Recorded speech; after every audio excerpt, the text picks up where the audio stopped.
Brent, did you know I've been scuba diving in Hawaii? I played basketball freshman year in high school, and my brother and I are adopted at birth. One of those is a lie.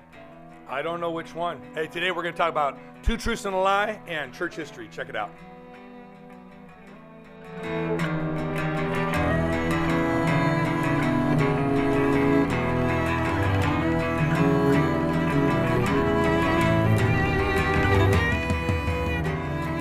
Welcome to the UIC show. We're so glad you're here. We're all about building next generation leaders, and today we are continuing our Two Truths and a Lie game. We started it back, I don't even know when, months ago. Theologian edition. We're going to be talking about church history today. I'm excited for this game. We're teaming up and against the tech team. That's right. Hey, but I have to know, did you play basketball in high school? I did not. So I thought that was a lie. That was what the I was lie. gonna say. That's right. To be fair, if you've ever played basketball with Chris, you would think that he played 4 years of high school basketball. In chanclas. He was balling yeah. us up during the staff retreat in chanclas. It was impressive. Yep. It was to good know. stuff. Good stuff. So what do we really need to know about today? No, that was it. That's the whole There it episode is his basketball play. No, I'm just kidding. We are going to talk about church history today because as you're watching this episode, it should be relatively close to St. Patrick's Day. Hey, St. Patrick's Day! It's not green and it's not alcoholic. No, it's coffee. Sorry. I'm a Baptist. It could be green coffee, but it won't be green alcoholic we should coffee. make some. On That's the a good set. idea. That does sound fun. Or a terrible idea. Sounds disgusting. You won't know Leave it till out you long try enough, it. it turns green. But what we want to talk about today is church history because, I don't know, like I grew up in a church where we didn't really talk too much about church history. It's just kind of like our church history was just like the 90s, you know, Right. like that was as far back as we really talked about growing up. But I Hey, know be careful. Yeah, right. Once you get any further past that. But I know a lot of churches like really like to dive in to, you know, like the great reformers and dive into people like that. And so what we figured is as a little icebreaker. If you guys saw part 1 of Two Truths and a Lie, you'll know that almost all the truths were said by famous theologians or figures in church history. So we figured we'd finish that game and do the second part because Tony wrote so many good Two Truths and a Lie. Good job, Tony. Exactly. And we didn't get to use all of them.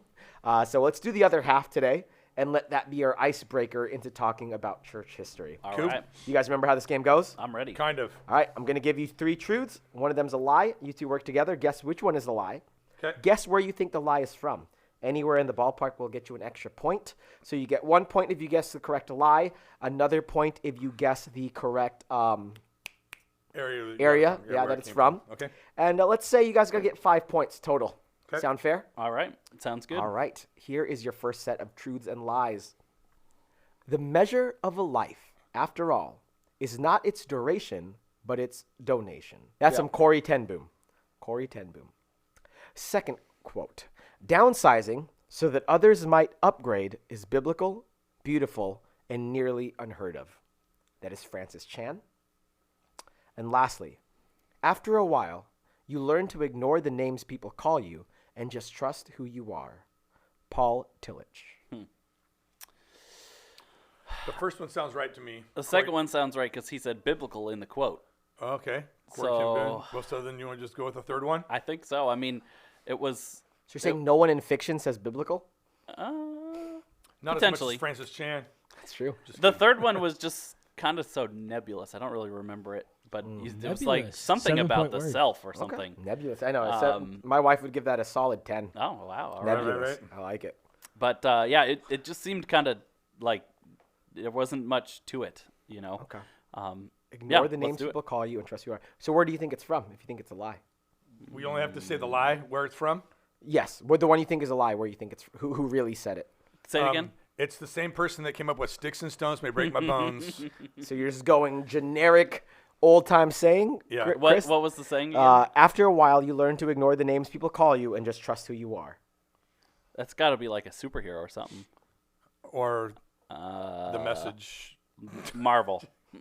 Marvel. Okay, we're Marvel. going Marvel. So you are correct. That is the lie. Nice. But it is said by Shrek. Okay, In the movie okay. Shrek. In the He Shrek. is a Oh superhero. man, He saves the Disney, kingdom Marvel. and the Hey, ki- they're and owned the by the same princess. property. Do you remember No, when he it's says not this? It's not Disney. That's Pixar. Is it? That's Oh, it's Pixar the- is Disney. That's who you are. What's the other one? He's DreamWorks, I think. DreamWorks, okay. Yeah. That's right. Not bad, not bad. So you guys got 1 point. All So you got right. 4 more to go. We'll you take guys it. are doing all right. Cool. You guys ready for the next one? I Yeah. think so. All All right, here you go. Your first quote. I consider looseness with words no less of a defect than looseness of the bowels. John Calvin. Second quote. Tony, you're a genius. That's a good quote. A lie can be a very powerful thing. Why, sometimes in life, it's the only weapon we have. Ignatius of Loyola. Did I say that right? Like Loyola Marymount? I don't know. Do you know Ignatius of Loyola? Yeah. Loyola or Loyola, depending on where you're from. And last but not least, if you are not allowed to laugh in heaven, I don't want to go there. Martin Luther. I don't know if that's Luther. I've heard that quote before. I don't think so. I don't know if it's Luther. That second quote tipped me off a little bit too, though. I think the first one, that's a solid quote. You Solid think? John Calvin with the looseness of the bowels. That sounds like Yeah. something like an old school. Yeah, John Calvin, old school. Like the first time I read it, I couldn't put those words together, and it made no sense. And I'm looking at it again, and I'm like, oh, Yeah, it makes. I get it. Yeah. So you want to go for number 2? 2 or 3. Go number 2. Yeah. Are you gonna go number 2? We're not doing number 1 Not because number of one. number 2. Talking about He didn't number get the two. joke. I got it. But what's the correct answer? Or which is the Can lie? you read the second one? Yeah, again? second The and second third. one is a laugh can be a very powerful thing. Why? Sometimes in life, it's the only weapon we have. I think the first time I said a lie can be a very powerful I thing. think you did. Yes. So that's my did. fault. So it's a laugh You can did be a say very that. powerful So the thing. second and third Okay. are similar. Sometimes Yeah, in they life, are. it's the only weapon we have. So it's all about. They're all similar. No, it's not all about laughter. Yeah, huh? Bowels, laughing. That's fair. Poop jokes. Good job, Tony. Great. Now we're banned. All right. Yeah, I kind of like the first one. Looseness of words, no less of a defect than looseness of the You don't think bowels. that's Calvin?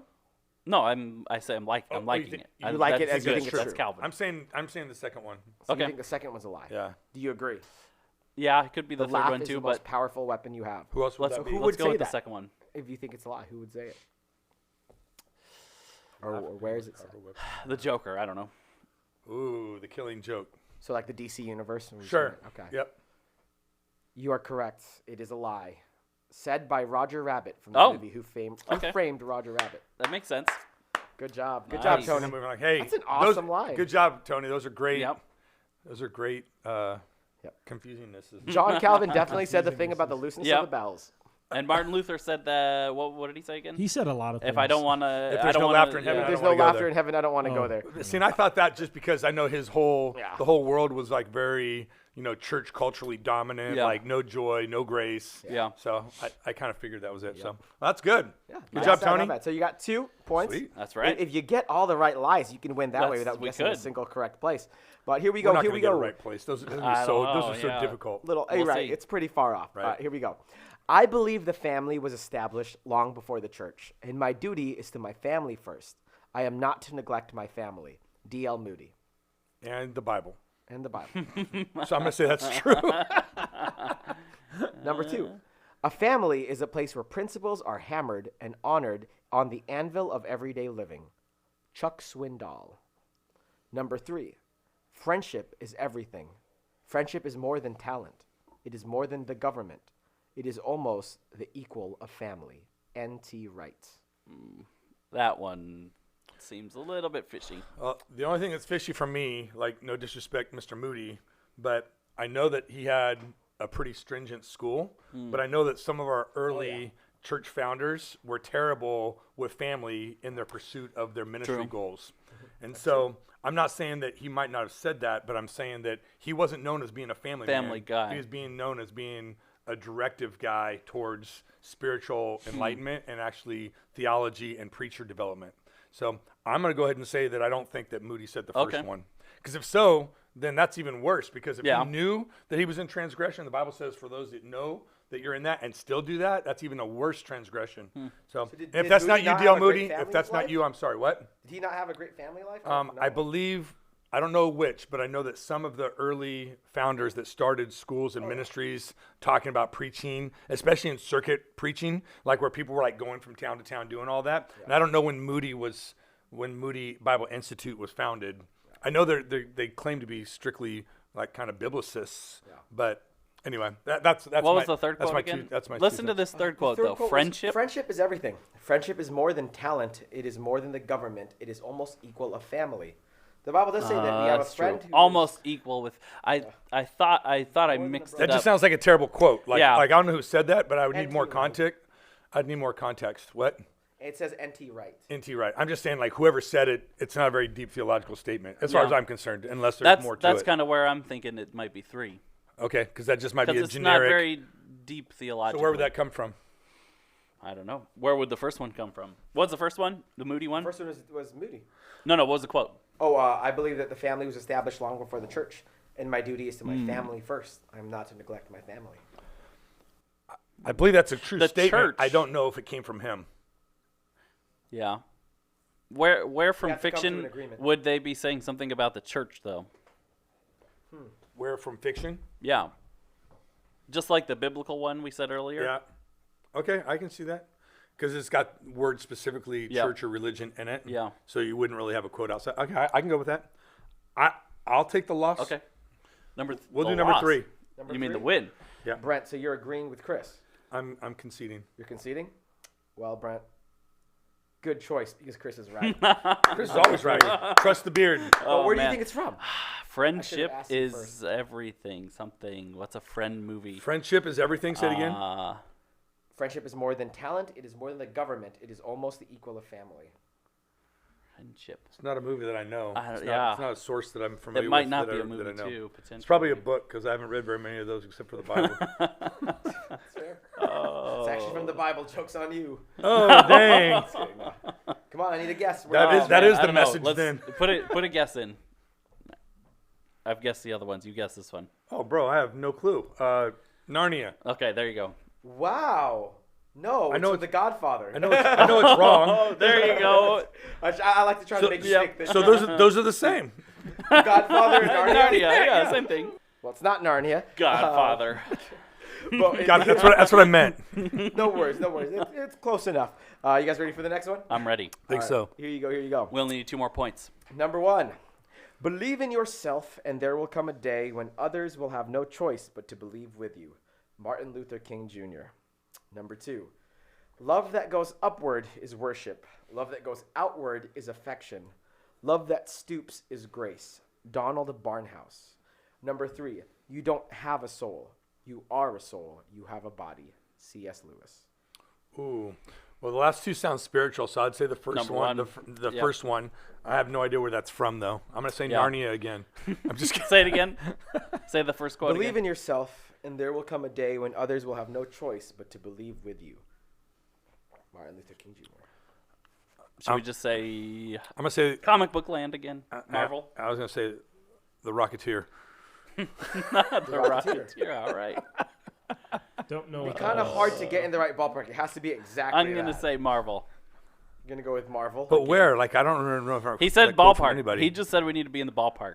I'm in the ballpark. I'm going to say a movie. That's the Too ballpark. big of a ballpark. That is like a state. Okay, so we're going to go with Marvel.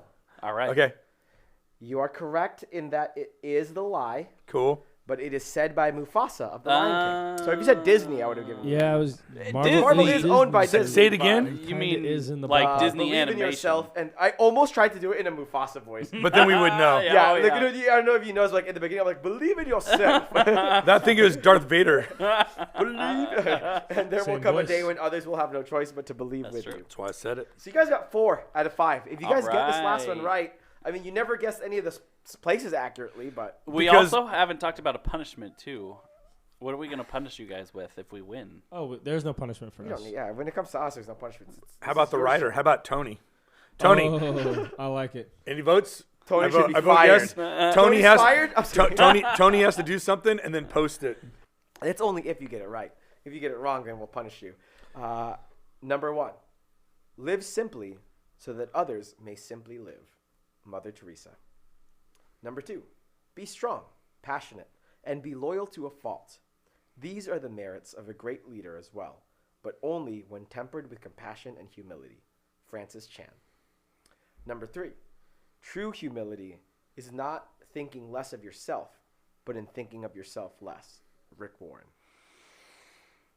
This is a tough one. Right? Because those are all like kind of quasi-spiritual things. I could see Mother Teresa They're saying all the first pretty one. similar. She lived pretty simply, so that would make sense to Yep. be her.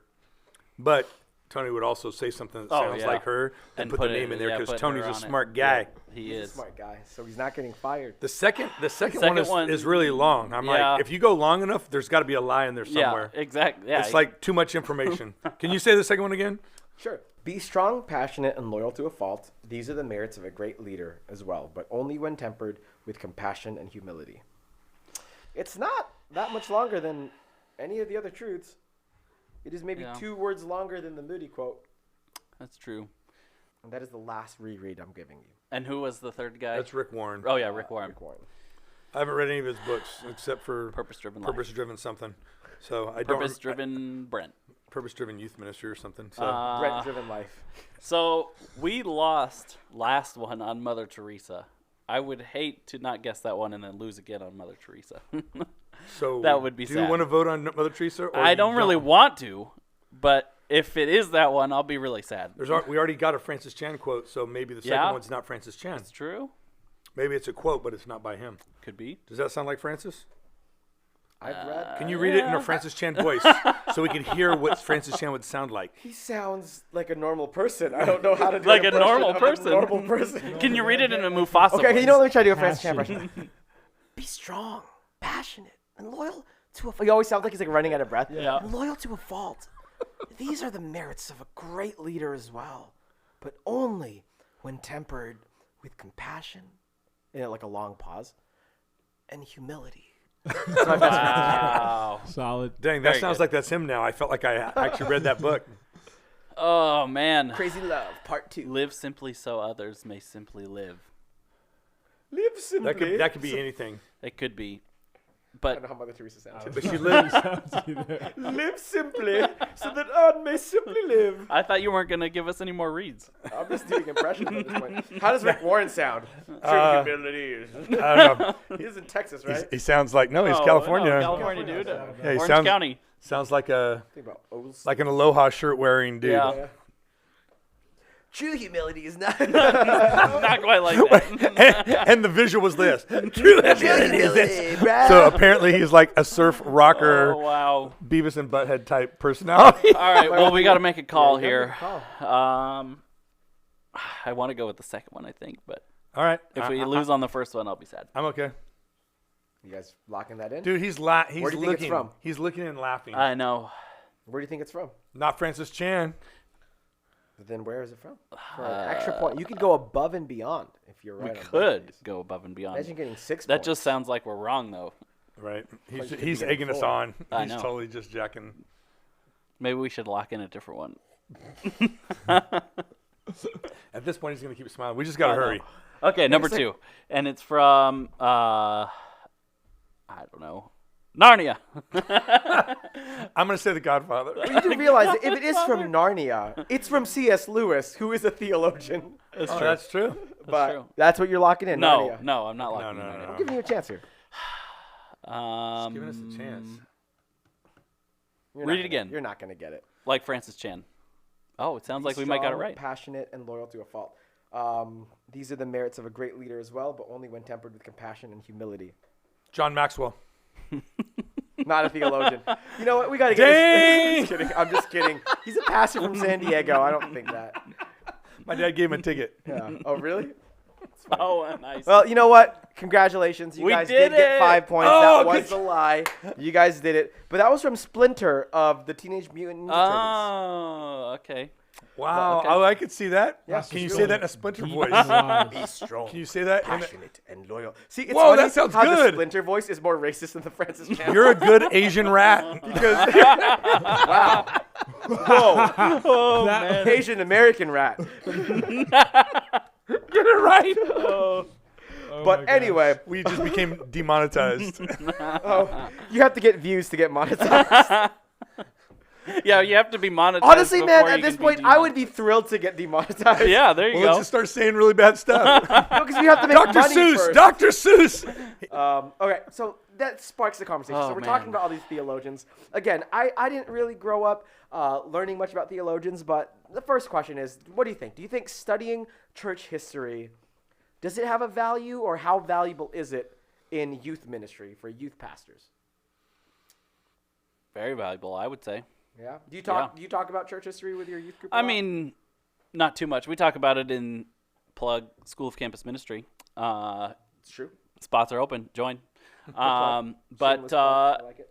youth group, I mean, we try and stay just right on the basics of the gospel with youth group. But I do think it is important. I mean, You just said it's important, and then you said we don't do it.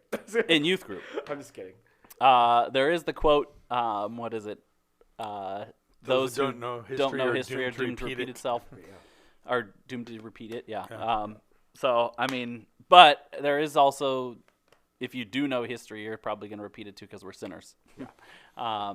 But I mean, the Bible is history. We're learning history in the Bible, so why not just continue that on through the church fathers and denominational fathers, all that kind of stuff. Right. Good to learn. Good to know. Right. Good answer. What do you think, Brent? How important is it in youth ministry? I mean, the Bible is actually a narrative of God's history with humanity. Yeah. So I think it's impossible not to talk about history. You're talking about more recent histories. Church history. So and I think everything. But I think there's nothing new under the sun. So I think the same problems that we're suffering from now have happened before in different elements. Like they might not have suffered with or struggled through social media, differences or misgivings or whatever in their congregation. But I do believe the same kind of concepts that have plagued the church over time in history are those same basic sins are still plaguing today. So I like to do it specifically when it's talking about kind of like erroneous things or ways that churches acted in the past, or even more close denominational, discrepancies or things that they did wrong, like in the last 100 years. Like there's a lot of change that's happened in the last 100 years. And so I like bringing those things up just because I think it causes kids to be able to see, oh, okay, that's how people dealt with it. And that might have been right or wrong, but at least those concepts are still talked about. And we say that the Bible is good for correction, reproof, instruction in righteousness. We don't say that. It's a Bible verse. Yeah. So I believe that all those concepts are on the table. So I think it's important for kids to know. Yeah. And I think we need to laugh at our past. And so it's almost like looking at decisions that we've made that we're just like, if I was going down that road again, hopefully I'd make a different call. But we are in sin. And so sometimes we just like continue down sinful paths. I dig it. Yeah. Like, and it just got me even thinking about, like, I know, in 2020, there was a big issue about things like statues of people, of like historical leaders. And there was a big issue of like, should we tear them down? Like, why have them at all? And I was just like thinking about this recently. I'm like, yeah, like there is truth to be said of like, yeah, there is no statue of a perfect person. I'm sure with like every statue of anybody except Jesus, like there'll always be, some like bones to like, what's it like bones under their, what's the expression? Like skeletons in their closet. Yeah, skeletons in their closet. Yeah, that's the expression.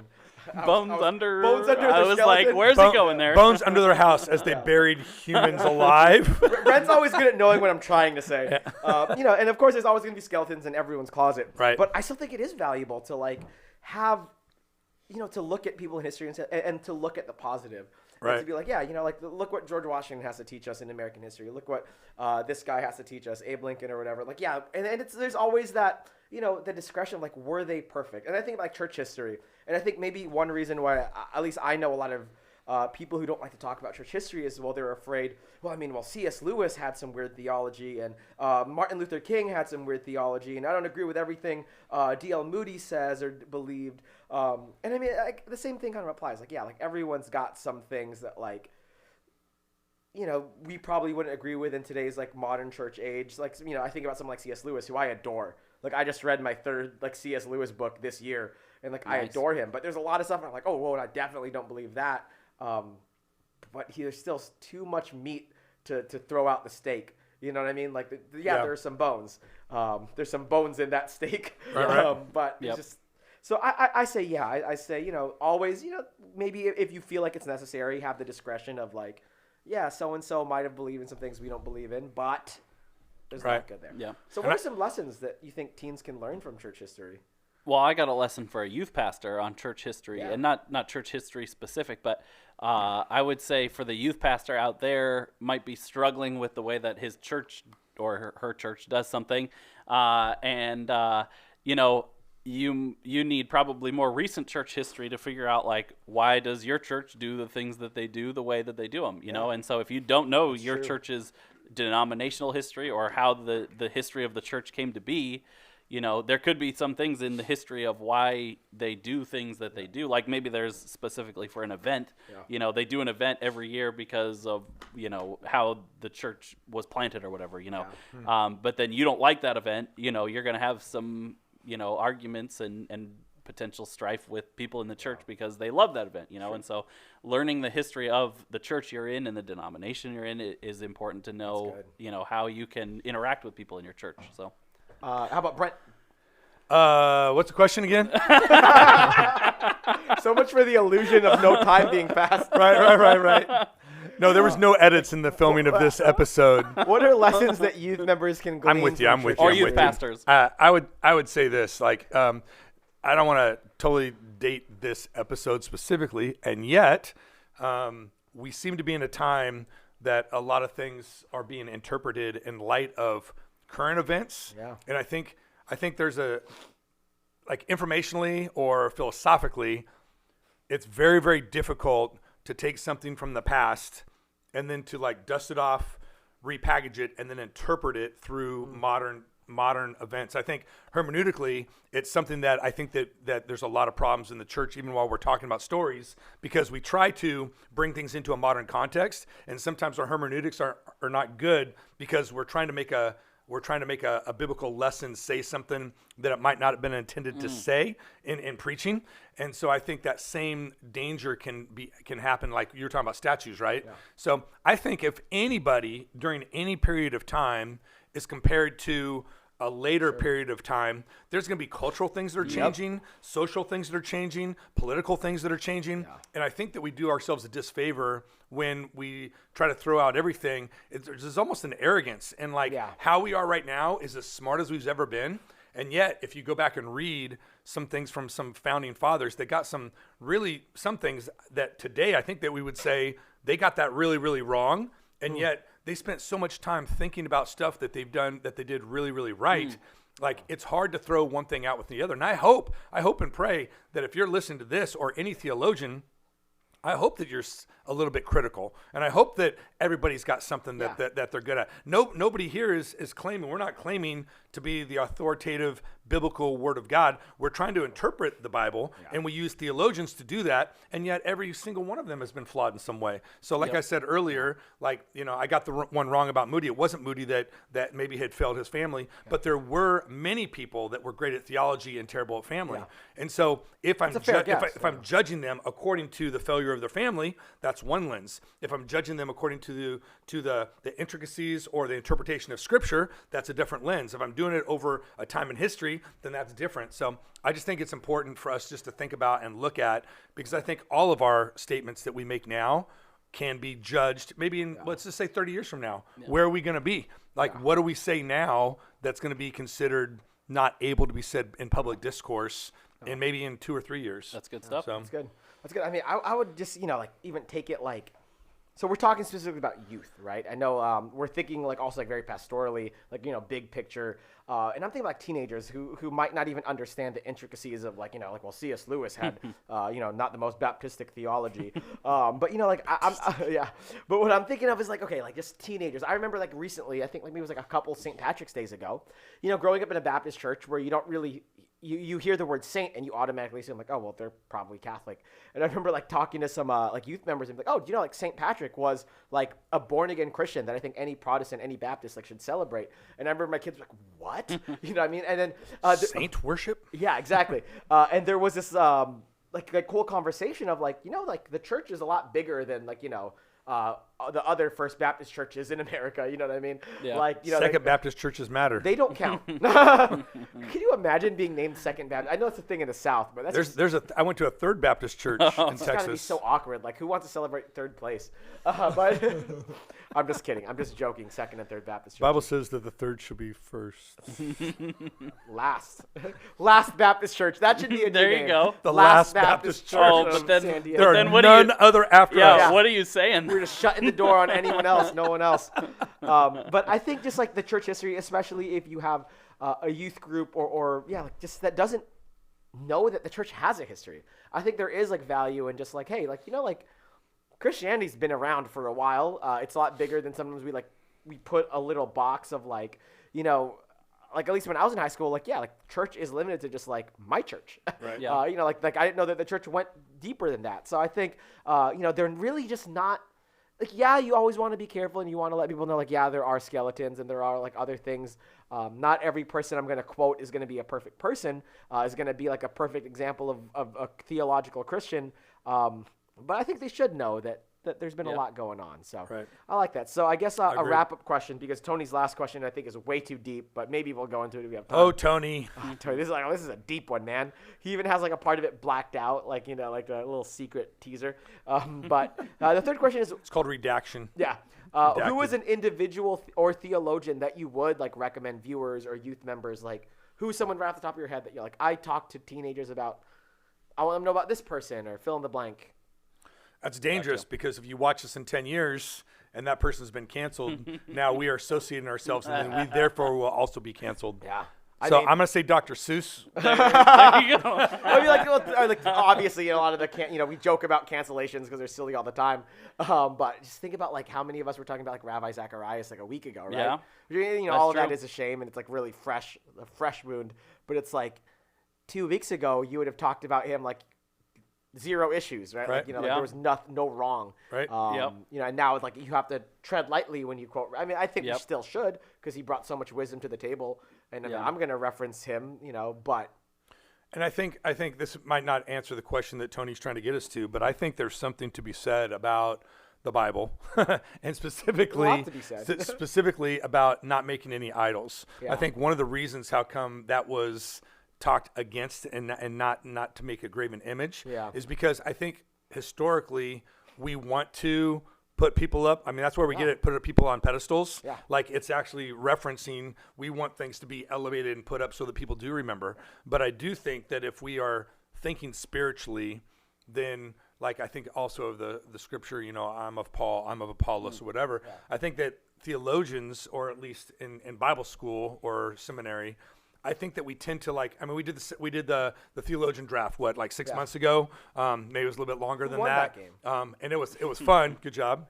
Did But you have Ravi Zacharias on your team? I think I did. oh, dude, Did I really? canceled. My book is canceled. But it goes to my point. Yeah. Like I said, whatever we did 6 months ago, like we could get our focus so far off of.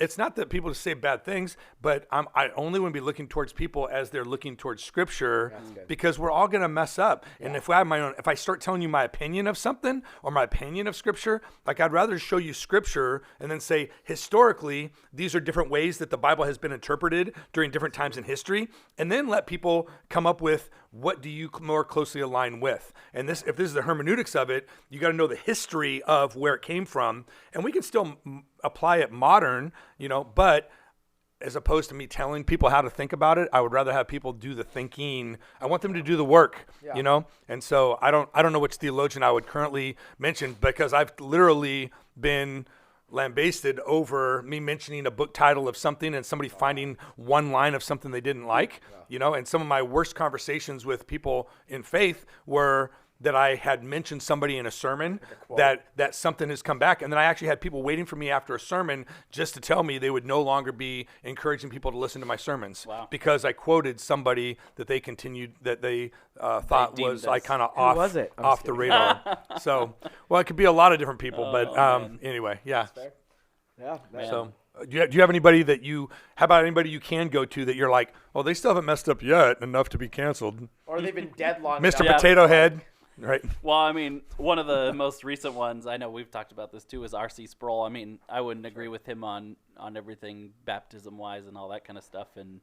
But I mean, when you go through some of R.C. Sproul's stuff, he's got really good stuff. But then there's also the question of like, if I'm recommending a youth go listen to something, R.C. Sproul is not going to be my go-to. Sure. That's going to be like my student leaders who are really involved, who want to go deeper, know? Yeah. And so it's just a matter of like it all comes down to context. Who's the student you're talking to, Right. If they're a football player, maybe you go look for someone who was in the NFL who's now a faith pastor, and he's got something, so there's a connection point. I feel like, sorry. Go ahead. There's like a theme of like, separating the art from the artist. Like that's the whole thing. Like I remember like when, in the secular scene, like when everything happened with like Michael Jackson, and people were like, but his music is so good. Like, and like what do you do? And I think a little bit of the same could be said in church history. We're like, yeah, we have to give our disclaimers, and like we give quotes and we give lessons, or we'll reference a book or a sermon. But I don't think we should ever go out and be like, hey, you want to know who to look up to? Check out C.S. Lewis, man. Like, he's the dude. Like everything, they're like, no, it's Jesus. Like, we point everyone to Jesus. Yep. Right. And we quote people's works and we reference people's works. And I'll say, hey, read this book, but understand that, you know what I mean? Like, he says this, he might say this or this, and I might not agree with that, but he's coming from a different time. But there's a lot of good meat there. Yeah. And I think there's just a theme of, as we think about church history, like, I don't know that much about St. Patrick. All I know is, like someone corrected me when I was like, oh, wasn't he a Catholic? And I remember someone said, oh, no, look into history. He's a born-again Christian. And we can reference, like, works and truths and things that were said and done, but I think there is a line and somewhere we have to be careful where we can't just be like, that's my dude. Like I said, I'm of Paul, I'm of Apollos, I'm of, like I remember when Tim Tebow first came on the scene, like we just wanted to lift up a hero. Right. It was like the perfect guy. We wanted to win. Yeah, or like when Manny Pacquiao got saved, and people were like, oh, he used to do this and this and this, right. and then of course he's made plenty of mistakes, but like we're just looking for that hero, and just realizing like we don't have one and we don't need one because Jesus is the only hero.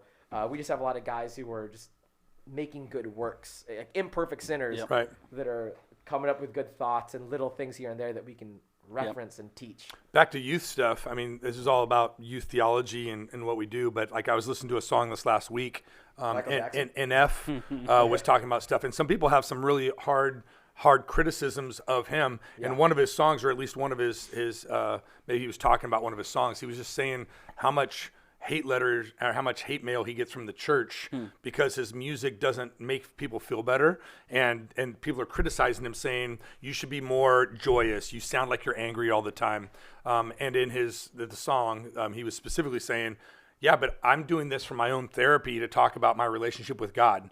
And so like it's really not your job to criticize my devotional thinking towards the Lord. But if we put him into a place like my theology is coming from NF, then you're probably going to have one slanted side of that history, Sure. And I was also listening to Eminem at the same time, listening to NF, and some of his songs are like very, very similar, but one chose a non-God route and one chose God as the one to kind of soothe the pain in his heart rather than just lashing out. Sure. And so for that reason, I can appreciate where he's coming from, because I can see that he's at least looking towards God to try to give him some solace and some peace of mind and some life purpose. And obviously you don't get that from Eminem. And so I think for that aspect, I can look towards that and say, thank you for what you're doing. You're using your gift. He even said that. He said, this is my gift. This is what I'm using. And I want to make sure that I'm saying it with integrity. So that's why I'm not trying to say the things that everybody else is saying. And if you don't like it, there's plenty of music out there. But I just think theologians, sometimes we get into that thing that we start to kind of compare word for words. And I don't know that we're supposed to do that. Well, and like Nate likes to say when we're reading our staff book, of the month, it's, take this book and read it like a steak. Some parts of it are going to be bones, some parts it's going to be fat. Just look for the meat and focus on that. But the problem I have with that statement is whenever I eat a really good steak is You eat the bones? I spend a lot of time on the bones. Like I spend way too much time on the bones. But you don't eat the bone. I know some people that do. My dad does. My dad will. All right. Oh, yeah. Yeah. But see, but I also think that that's also a season of thing. I'm joking. I think like in a thing, I think it's good for us to be able to know there might be a season that theologian or that song or that church history era makes more sense to us, because if you haven't gone through suffering, you might not read a suffering servant sort of, theological concept and be like, oh wow, that really resonates with me right now. And I'm not trying to get just individual like hyper spiritual, but I just think that we sometimes try to put everything. We want everything to fit nice and neat, and I just don't know that theology is supposed to be that nice and neat. Yeah, and I think that we're supposed to work out our salvation with fear and trembling. Like, why would it say that if it was easy? And I think that theologians try to make it easy so that we can say, "Oh, I got it. I'm good. Here's the guy. Here's your He's degree. got it. Here's your 7-point tulip extra theology, like whatever." And I'm like, I don't know. I think it would have said that in the scriptures if that was the case. So we can keep going on and on and on, but this is a youth pastor show, so. Wow, well, I mean, that's a lot to consider. That's, yeah. There's a lot of thoughts. Like one thought that crossed my mind as you were saying that was, like, in 10 years from now, are we going to look at Kanye dropping a Christian album as like a moment of truth, because that was like one of the most controversial things Yeah. in the church, like that all of 2019. But who knows? Yeah. It's still controversial now. Like, not everybody's on board. Oh yeah, no, far from it. Yeah. But I just thought that was a funny thought that crossed my head. But I guess as we wrap up, there's just a lot of great truths, a lot of great themes. I like treating it like a steak, chewing meat, separating art from artists and theology. Well, don't separate theology from theologians, but just like realizing that there's always some good, but those disclaimers and those simple things as a youth pastor we got to remember. But Right. that is our conversation. All right. What are we You guys going to wanna- punish Tony with? We need to come up with something. We don't got time. We don't got time to punish Tony. You guys Tony, just you're win. doing a great job. You guys get a win today. Tony did great. All right. We Tony, did you did a it. great job. We did it, guys. Yay! Brent, you get to shoot me with your Nerf gun. Right there. Go for it. As Right we in end the show. face. Chris, as he's shooting me, go ahead and wrap us up. All right. Well, thanks for stopping by, and make sure to get your Boba Fett Nerf rival gun. And we're all about building next generation leaders, like I said. And so, you missed him, man. I'm not going to hit him. This I hurt. had he one wants shot. it. I wanted it. Visit our website, uic.org. You can send us an email at podcast@uic.org. And hopefully we'll have a Nerf war soon. And we'll see you back next time. So distracting. I hope people got that. Ring that bell. Good episode. Share it with a friend. Oh, yeah. Thank you for taking this ride with us. Take the ride. Worst catchphrase of all time.